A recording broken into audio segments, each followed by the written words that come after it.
Good morning.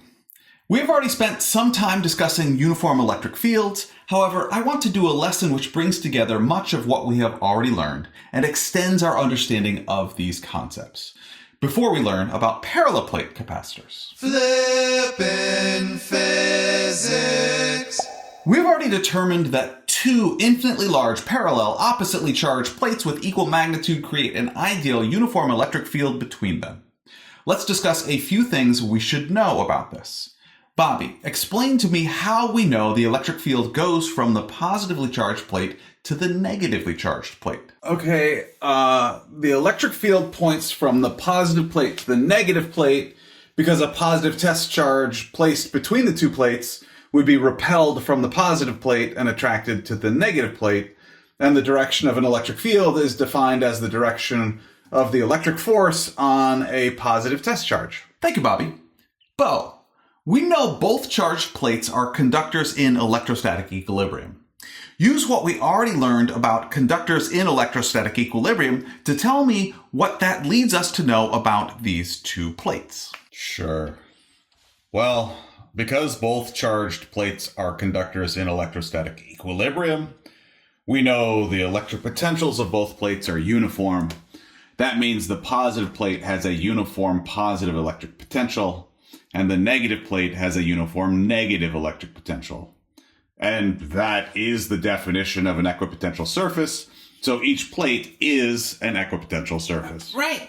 An equipotential surface is a surface where the electric potential is the same at every point on the surface. Right. Right. Yeah, and because the electric potential difference between 2 points in a uniform electric field equals the negative of the electric field times the distance between the 2 points in the direction of the electric field, we know the electric potential decreases in the direction of the electric field. Therefore, there are equipotential surfaces which are two-dimensional planes that are parallel to the parallel plates, and at an angle of 90 degrees to the electric field. To help us understand this further, let's walk through a hypothetical example.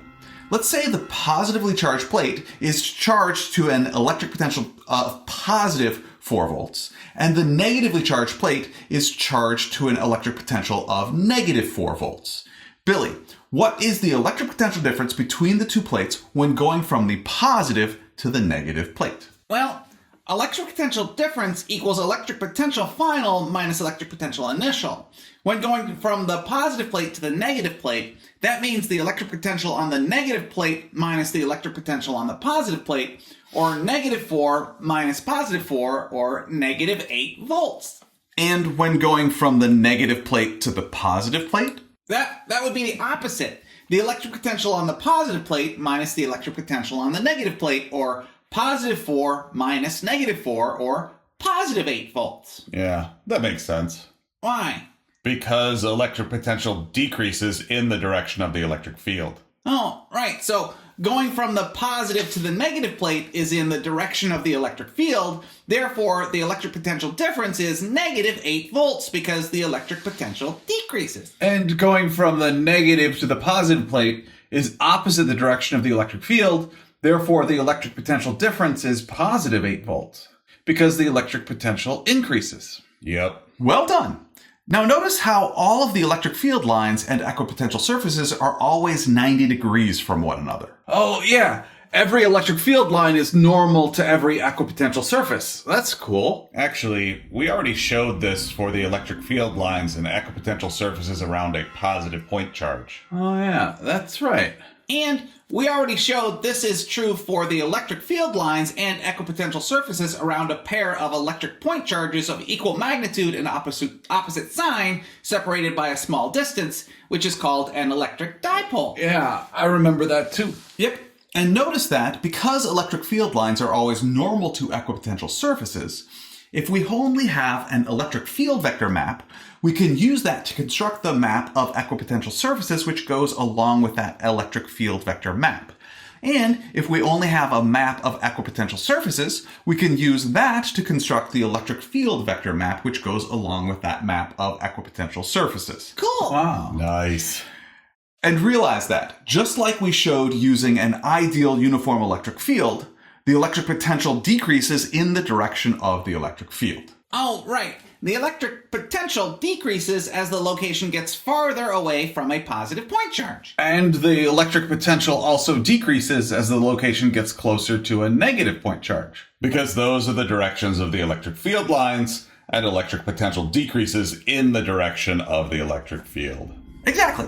Now let's return back to looking at just the ideal uniform electric field with two-dimensional equipotential surfaces parallel to the two infinitely large parallel oppositely charged plates with equal magnitude which are creating the electric field.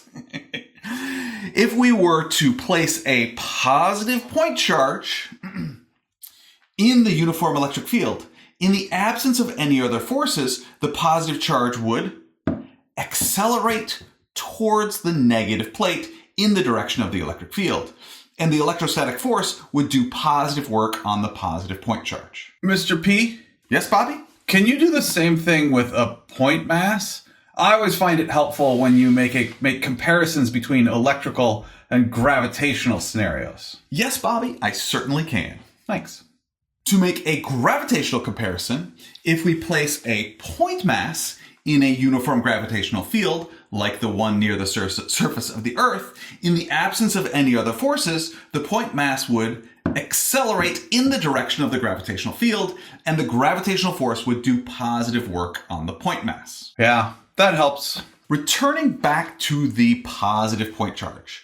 To keep that positive point charge from accelerating, it would take a force, let's call it an applied force, acting opposite the direction of the electric field that is equal in magnitude to the electrostatic force. And again, to make a gravitational comparison, to keep a point mass from accelerating, it would take a force, let's call it an applied force, acting opposite the direction of the gravitational field that is equal in magnitude to the gravitational force. That makes sense. Yeah. Sure. And returning back to the positive point charge.